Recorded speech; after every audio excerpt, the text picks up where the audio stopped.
Women created a problem in Sabrimala.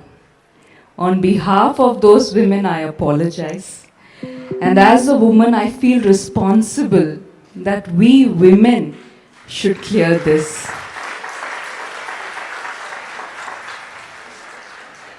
I undertook a study of the Shatchakra temples associated with Sabrimala, guided by Sri Arvind Subramaniam ji. I visited all the 5 temples except for Sabrimala. I meditated in each of those temples to understand how the Chaitanyam of the temple impacts the female body. Every temple has a direct impact on the human body. It has a direct impact on our health. As devotees, you don't need to know this. You already know it through your experience. When we stand in front of the deity and fold our hands, we experience that. But when people ask this question and it goes to Supreme Court, how should we answer? It is not enough that we have faith, that we experienced it. We should be able to explain it. I have made a small attempt to explain that in this book. I will keep it very short. I will tell in just 2 lines. No, 3 minutes, no problem. Thank you, Jayanji. Also like Veeramani Raju, it is going very soothing. Coincidentally, tomorrow I am doing a session for Supreme Court advocates working on Sabrimala case in Delhi. And I did not plan, but today to come here and get Bhagwan's blessings and all of your blessings is for me a very big green signal to go ahead and talk. Thank you, Jayanji. Extremely grateful. What my study has revealed is that there are certain places which affect women's body differently. And Sabrimala is one of those places. If women in the menstrual age group enter Sabrimala, they will definitely have problems in the reproductive health. Their period will alter, they will have difficulty menstruating, and they could have severe menstrual disorders like PCOD and endometriosis. How and why I have explained in my book. There is one more temple in the Shatchakra temples where women in this age group are not allowed beyond a point, and that is the Aryan Cow temple.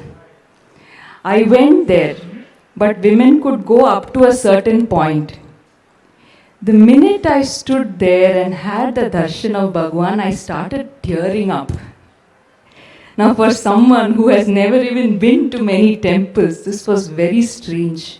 I started tearing up and I could not stop. And then I met Arvindji and asked him, what is there in Aryan Cow? Why is it having such an effect? But I actually understood something. After visiting Aryan Cow, my own cycle changed. And there is a reason for these restrictions. At the same time, I started my study from the Bhagavati temple in Chenganur. When I visited that temple, my cycle actually aligned with the earth's fertility cycle. That means you get your period with Amavasya. Every devotee who goes to Chenganur Bhagavati temple, if she is a woman in that age, she will experience how her health improves. But that same temple, I went the second time, there were at least 100 Ayyappa Swamis. And after visiting that, in the presence of those Ayyappa Swamis, my cycle was again disturbed. If just the presence of Ayyappa Swamis can do that to your cycle, imagine going to Sabrimala, how it will disturb your health.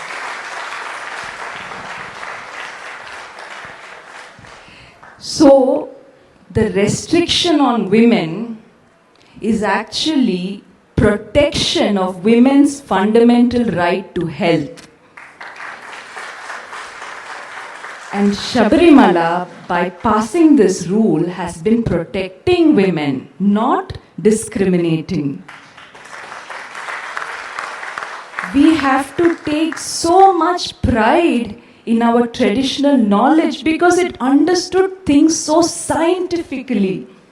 Every temple will impact your health through the chakras. The nature of the Chaitanyam in a temple affects women differently and affects men differently. This is not discrimination. This is the beauty of the way we are created. Thank you.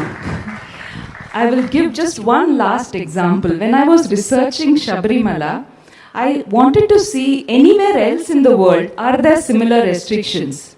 I found two examples. Mount Athos in Greece and Mount Umin in Japan. Both these places are at an altitude of 5,000 feet and women are not allowed. Women of any age are not allowed.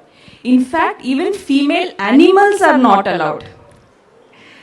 And there are many studies, not by Indians, by Americans, Europeans, there are many studies which prove that altitude impacts female fertility.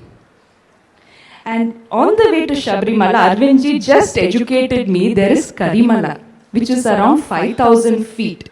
So now you know why the 41-day yatra cannot be done by women. Everything, every tradition has a science to it. And we hope to present this to the court in the language of science. And let us see, maybe with all your blessings, this perspective will go through. Thank you so much. Thank you.